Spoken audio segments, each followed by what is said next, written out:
Hi everyone, Lisa here with IVF Manifesting a Miracle, and I'm so excited for the Soul Sister conversation that you'll get to hear today. This is my friend Tara Brandner.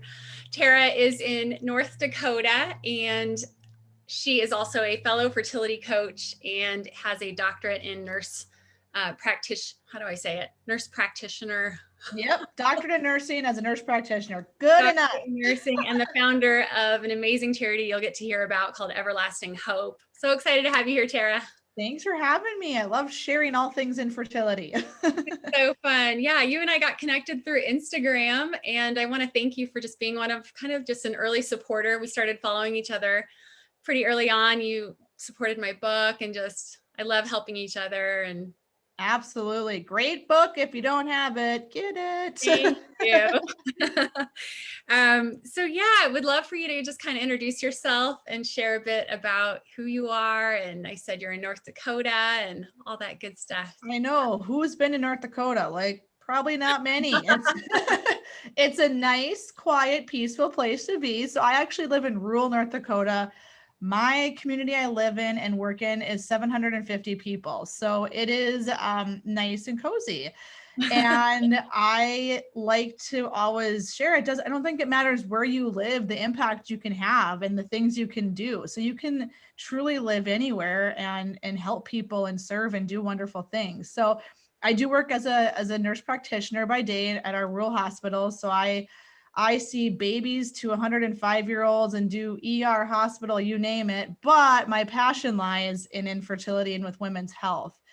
And that is, of course, because I went through this journey and then channeled my inner knowledge and medical skills into what the heck did I just go through, and I need to help people. And so I went and did get advanced training through ASRM, Marquette model for natural family planning. And I've just really taken my professional life down a road too to become a fertility coach. So that's kind of my newest adventure that I've been on. So like you said, though, I went through infertility, Right. went through miscarriage, three failed IUIs, moved on to IVF, transfer canceled, had an embryo fail to implant.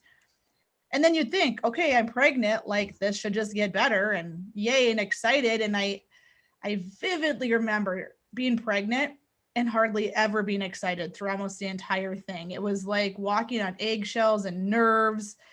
And then at 32 weeks, I had a bleed. Like I woke up to a huge gush of blood. And where I live, I was helicoptered out of here. So I had to be life flighted to my OB, where I spent 3 nights in the hospital, and they just concluded that it was placenta abruption, and it resolved. And my pregnancy continued fine. However, I had to live 120 miles from my home for 4 weeks. So fortunately, we had family there, but it was just like one thing after another. I You felt delivered your baby there, right? And I then did. Yeah, I got to come home. So after being in Bismarck for 4 weeks, I got to come home. I think it was like 2 weeks to the button almost. okay. And then went into labor naturally. And I was like, okay, if there's one thing that's got to go right through this whole journey, I should be able to have a, natural labor or no, emergency C-section was on the agenda too. So I have converted my fertility coaching to also include pregnancy after infertility to help kind of guide through that whole next stage, because it's not always this easy road, and it's full of all the emotions as well. So Yeah. that's a high level view of my story. I feel like been there, done that with things, and can How just give. long what was kind of, you were trying for a while, then tried IUI was your first step, you said? Yeah, we did the whole magical 1 year. I mean, I did not. Magical 1 year. Right? Like I feel like it's 1 year, mark it on your calendar. Let's, no, I had a miscarriage in that time frame, actually before the 1 year was up. And I was being seen by a PA, and that is when my like medical intuition went off. I was like, something's not right. Like I think it was like 9 months, give or take. And I had this miscarriage. I'm like, this should not, like, I have normal cycles, knew I had endo, but it wasn't like, awful, like stage 4 endo. It was 2.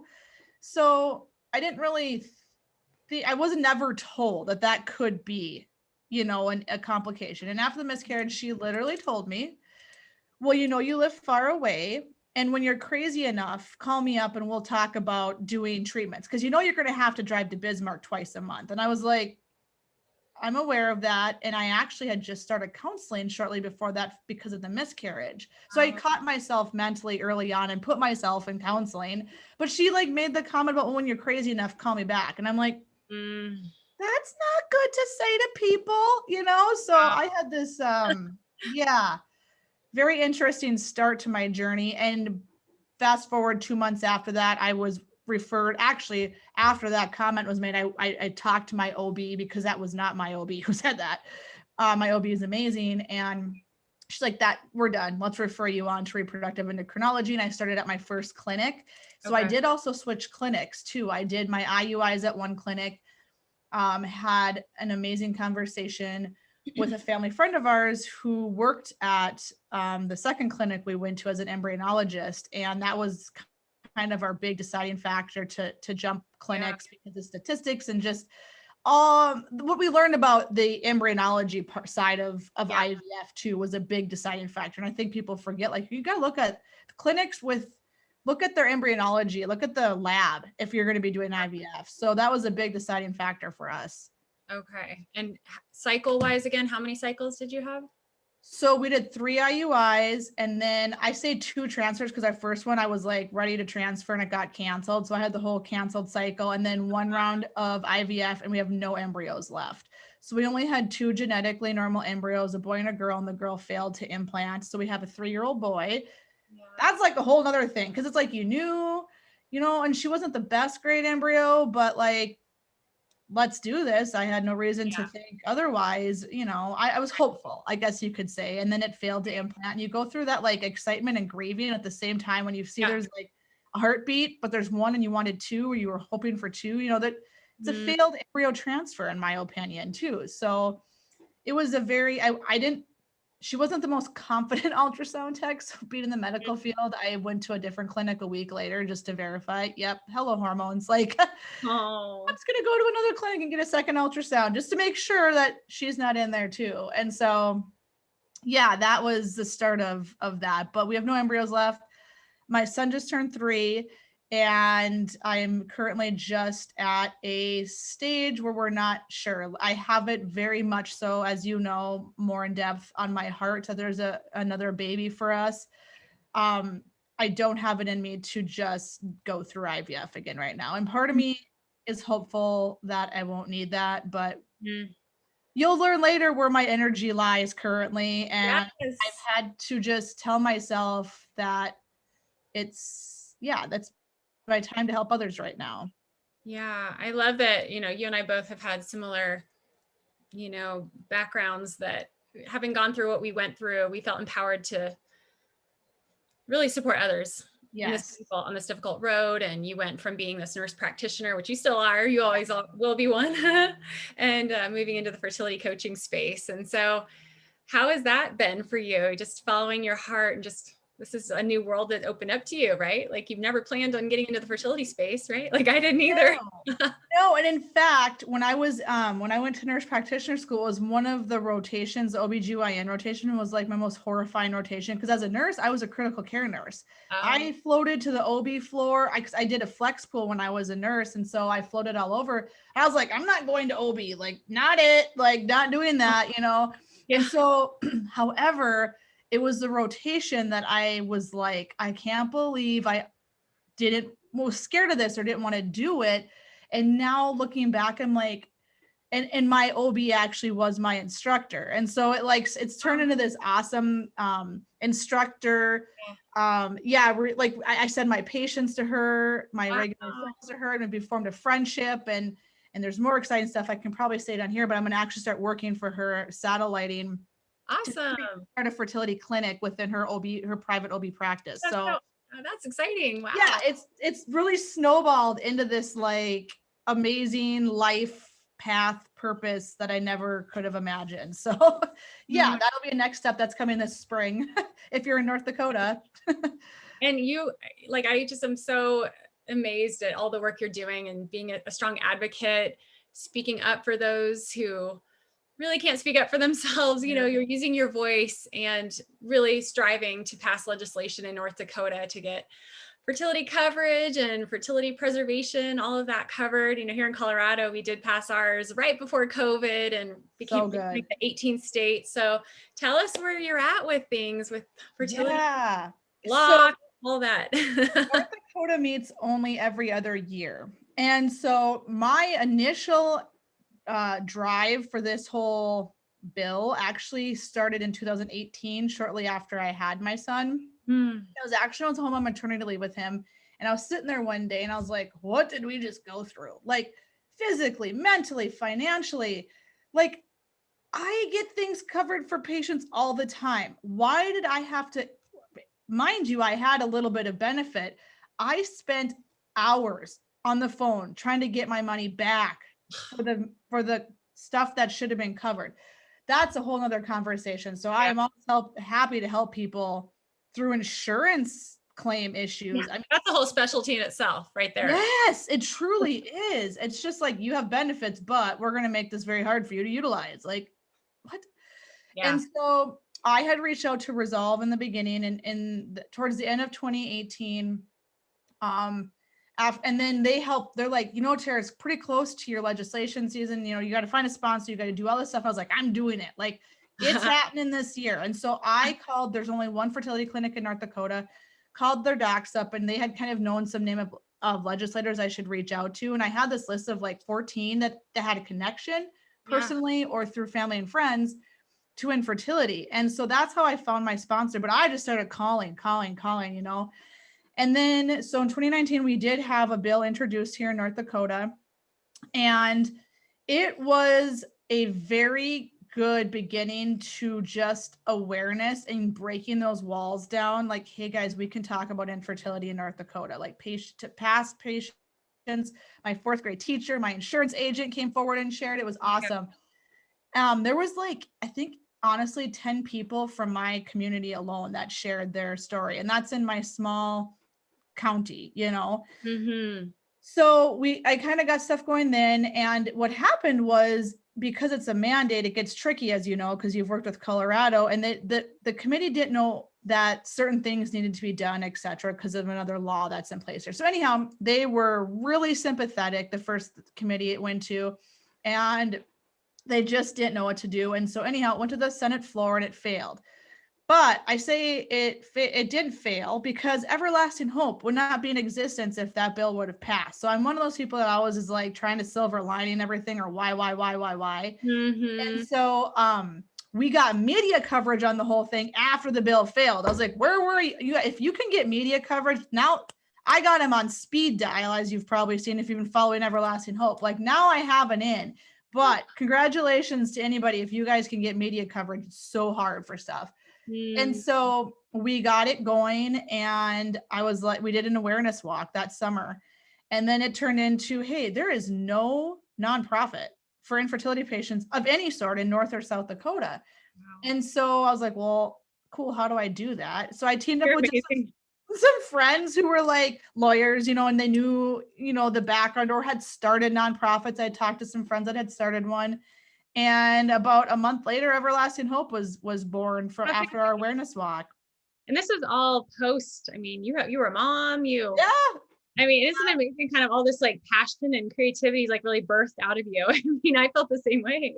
Yeah, it was so weird. The best way I have to explain is things fell into place. Yes. I would think or need something, and it or someone would just, and it made it so seamless, and it just transitioned. It was just one of those truly, like, it was meant to be. This nonprofit was meant to form at the time it did. Did you do a board for your nonprofit? Did you have a vision for that or not? No, I did not actually. Well, yes. I started one. So just last year on my actual vision board that I just revamped with you, there's a sticker on there and it has our logo on it.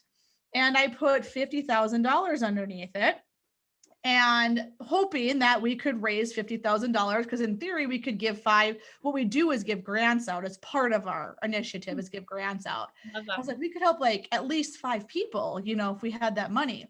Well, fast forward, here we are in legislation again in 2021. And oh my gosh, we have so much more like drive going forward on all four. Media coverage is just like this. And we have my two legislators from my district carrying this bill, and they are conservative Republicans, 65, 70, amazing individuals, and they are carrying this bill. It is just like, wow. Wow. Yeah. Yeah. So, and we even have a representative who spoke and opposed the bill last session as a sponsor. Oh my gosh. So you can't even make this stuff up, people. Like, don't assume or think that your state will never pass this. You know, it's North Dakota, you guys. Like, this is fantastic stuff happening here. They hear from you. It's all about people sharing their stories. Like, I can do all this stuff as an organization or a person on the background, but it is your stories. And they said that in 2019, that was one of the hardest, or it was the hardest testimonial hearings they've ever sat through. And these are gentlemen who've been there 15 plus years. And Wow. so it's hearing. It is personal stories that make the biggest impact. I sat in those too and just listening, and I'm like, oh, yes, it's so moving. I mean, Absolutely. they need to hear. These are Yep. real people. It affects real lives. It affects real lives. Yep. And so our bill's moving forward, and my vision board had $50,000 on it. And what is a part of the negotiation that's going on, I don't know when you're airing this, but the negotiation currently is to just they're comfortable putting a $50,000 cap on it. So vision board power, I had 50,000 on there a year ago, and as of yesterday morning at 7:45, the negotiation with our lovely conservative state is 50,000. So we're moving up that. No, put it on the board, right? I was like, well, I have a nice number for some other things up there. So I was like, maybe I should flip flop them around a little bit. Oh my gosh. Well, I know you can speak to the power of vision boards for sure. Oh yeah. Yeah, there's many things on there that I'm like, okay. And like I took some things off because during your class, because they had kind of come to fruition and swapped them out a little bit. So yeah, I love it. I love the vision board, and I have affirmation board over there too. That's so perfect. Can you share one of your affirmations with us? Oh, my favorite is I am worthy. That is my go-to for like everything. And yeah, I love myself is another one. So that's like to say over and over. Everything. Yeah. Self-love. Yep. Being in the fertility community, what keeps you just in this momentum, this space to serve and keep, challenging others to push for coverage, and like tell me about this community and what it means to you. It's hearing, like I said, it's your stories coming forward. Mm-hmm. It's the I got goosebumps even thinking about it. It's hearing, what's going on in my own state, let alone, in a community. Like, so when I was going through infertility, Instagram was where I found support. It was the very first place I went to. I was also a mouse and quiet almost through all of my IUIs. Nobody but a few family and friends knew what I was going through. So I was there too. I was never this loud, talk about it, spread it all over person. I was very quiet, and found out even that my secretary in my 6-person clinic was going through it at the same time. So I was quiet about it too, but it was like that support and that messaging. But what keeps me going is honestly the testimonials that I've gained every single time. People who reach out to us as an organization and like, I need help with this. Can I attend your support group? My own family and friends don't even know I'm going through this yet. I want to jump on. I saw 2 of my friends also like your page, and I'm scared that they're going to find out before my family. And I'm just like, that came forward last week, and I was like, oh my gosh, like, okay, like, how can I help get you? I'm like, change your name. You don't have to put your camera on. You can like make your name Billy Bob. I don't know, like, please just come and get some support though, because it is virtual still. But how, just to kind of help walk people through whatever, meet them where they're at. How can I help you where you're at? And let's make sure you're doing okay. So it's just those ongoing stories. And I'm sorry. No, go for it. No, just thinking about what things do you see people kind of struggling with the most that you're serving? Is it like feeling that isolation and feeling like there's nowhere for them to kind of turn for support? What do you see? Yes, that and cost. Like cost is constant, you know. What I'm seeing on the coaching side or on my professional everyday working with patients side is um the result of not having insurance coverage. It's receiving ongoing treatments that we should probably end and move on to the next one, or changing medications that we shouldn't be on this same medication still, because we know statistically after so many rounds you have like a 1 to 3% chance and you're paying thousands of dollars for a 1 to 3% chance. Like we should reevaluate. They're missing links in my opinion too, whether it's like supplements or lifestyle changes.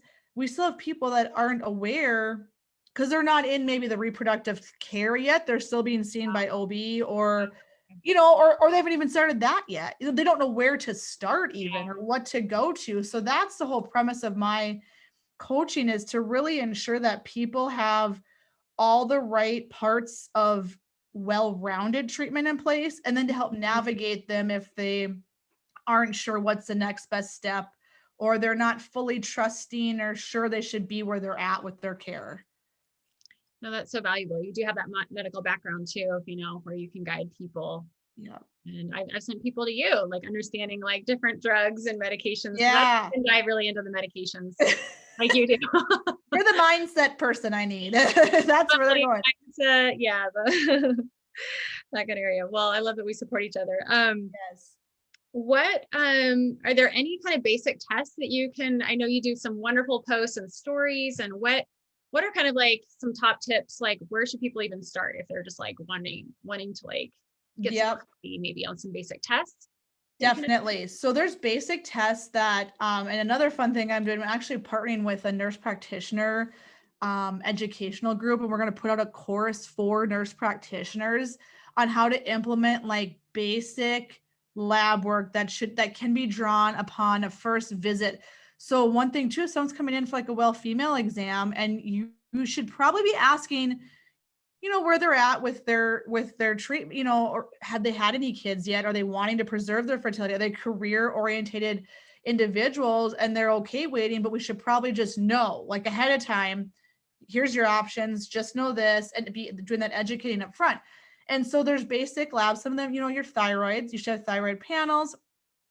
Depending on if your cycles are normal, abnormal, there's a whole nother row of, lab work that's going to go into. And so the cool thing nowadays though, is there's home lab kits. So I've had actually this, I was like blown away. I know. And they're so easy to read and understand, and kind of points you in a direction like, okay, time to go seek, higher level care. Right. And so there's actually, I had several individuals reach out, and they're just getting married or about to get married, or they are married and just not ready for kids, but they've tried to have conversations with their OB, and their OBs are saying, don't worry about that until it's time. And so I'm like seeing that kind of thing happening too. And they're worried. I mean, they're genuinely concerned and worried and would like to just have some basic lab work done. And here's also the rule of the world. I mean, it's okay to seek second opinions, and it's okay if you're not being heard as a patient. You need to advocate for your body. And if they're going to like brush it off, next, or seek a coach out. We'll help tell you what to do, Or there's home tests nowadays. We can have home tests and then guide you through the results of that without, and to say, okay, go to this, maybe find a different OB, or time for reproductive endocrinology, just to kind of be more aware and alert of our, like, be reactive. We don't want to be reactive when you're ready. Like, had I known what I was going to go through, I don't know. Is there an age that you think getting some of these tests is ideal for women that are, I don't know, 20s? Do you advise women to take charge of their? I think if you are wanting to delay starting a family because of a career, a nice baseline workup would be helpful, because then you can look back at that too and see. But also you might consider, like, if you're not even married and you really are career oriented, but you want to have kids someday, possibly freezing your eggs might be an option. And you want to know, like you said, you could have 20-year-olds with AMH levels that are problems too. And that might be good to know before you're even married. So Yeah. I think it's never too early to be Proactive about all of that, about your fertility. Absolutely. It's just not talked about enough. And I know No, many women who I think wish someone had like told them these things. absolutely. Yep. And so I thought it was really neat. Like I said, there was a handful of females that came forward, and one of them, I mean, they have friends that have infertility. So it's, and their friends are talking about it now. So naturally they're going to be more alert and concerned and worried about it too. And the statistic, I caught one of your news interviews, and you were Oh, yes. yeah, talking about the statistic, Yeah. 1 in 8, but it's more like 1 in 6 individuals. It is more 1 in 6. So we look at ages 20 to 44. And so you can break that down more to how many are having treatments and et cetera too. So yeah, it's becoming more prevalent. What any kind of insights you've gained from your own personal journey? Like we talked about being your own best advocate, speaking up, being proactive, you know, trusting your body if something doesn't feel right or you're not feeling heard, moving on, or any other kind of reflections that you can think of? And just like you said, you have got to speak up for yourself, and it's okay to get second opinions. You can also go back to your original provider or clinic. They're just that, they're second opinions then. And to know the statistics of your facility that you're going to, if you are in the middle of treatments too, I think that gets forgotten. And to know the statistics of your treatment. So we can even break that down into, you know, IUIs after so many, with your age, with your diagnoses, with the medications being used. There's all of that data out there. And I think it's just being aware, being alert to those things too, and knowing they're out there and available for you to look at. There's only one clinic, you said, in North Dakota? There is, and one in South Dakota, and they're both owned by the same facility. And they don't, can I call them out? They don't even provide benefits to their own employees. Oh. Yeah. So we're working on that at Everlasting Hope. So, I mean, there's only one option for people to seek out Unless help. you fly. So many, unless you. Yep.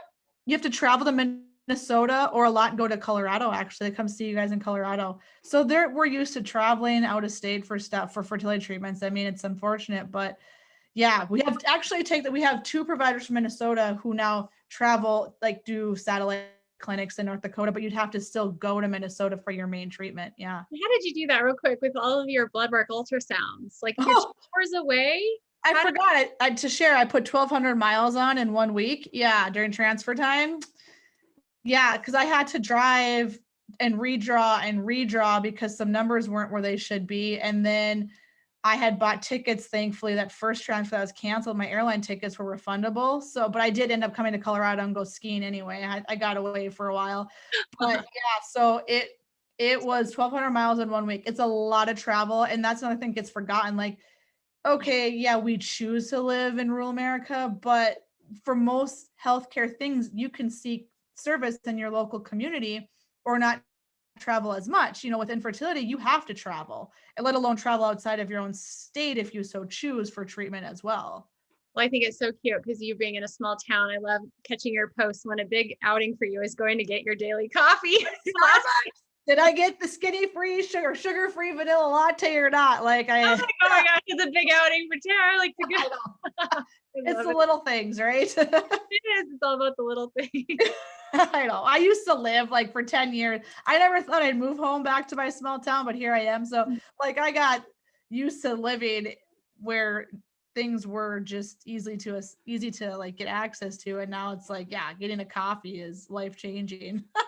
Well, you know, I write about that. You got to enjoy those simple things and fill your days up with joy. This ride exactly. Anything to lighten the load and then brighten up our lift our spirits. Yes. Yeah, exactly. And are there any kind of like hot topics that you're just kind of like thinking out loud? And you know, fertility space is like something I feel like I don't even want to talk about it anymore. Obviously, the COVID vaccines out there, which I just will leave it at that, because I truly feel when it comes to that, it's something that you can decide for yourself if you're going to do that or not. I think legislation is a big thing going on in not almost every, like in many states, there is a lot of grassroots efforts going on So I think now is a great time if you're considering or thinking of sharing your story, like go for it and do it. I did participate in ASRM's conference they had in October, and there's a lot of stuff, on supplements helping, and like probiotics, and what can, does leading a healthy lifestyle improve outcomes and miscarriage prevent, all the things with miscarriage too. And I sat in on several sessions on recurrent pregnancy loss. And so there's just more out there nowadays looking at other avenues to improve while going through whatever treatment you may be going through. And so that was refreshing for me to see too. That's really good. And if people are interested and they want to share their story and be an advocate in their community, like, is Resolve where you kind of direct people to start, or? Yeah, so the easiest thing you can do is actually search like on Facebook or even Google, and search like your state name for infertility advocacy, and it should pop up. Most are going by like I think you guys are Colorado Fertility Advocates. Yeah. It's Tennessee Fertility Advocates, Nevada Fertility Advocates, so you can kind of that way. But I'd reach out to Fertility Within Reach or Resolve, and they will know. They're the two that will know for sure if there's something going on. And they both help you start your efforts too. If you want to be that person to do it, you need zero medical or health policy background to start it. They will be that source for you. You need to just have passion and a little stubbornness like I have to drive to keep going. Oh, I'm so glad to be connected with you. Yeah, absolutely. And how can people find you if they want to, work with you and read about you more? Yeah, so you can find me at tarabrandner.com, and then my nonprofit is raisingeverlastinghope.org. I am on all social media outlets at Tara B Fertility, and reach out. I have, a little easy question pop-up thing that comes on my website. You can send me a quick question. We can discuss and see if you're a good fit.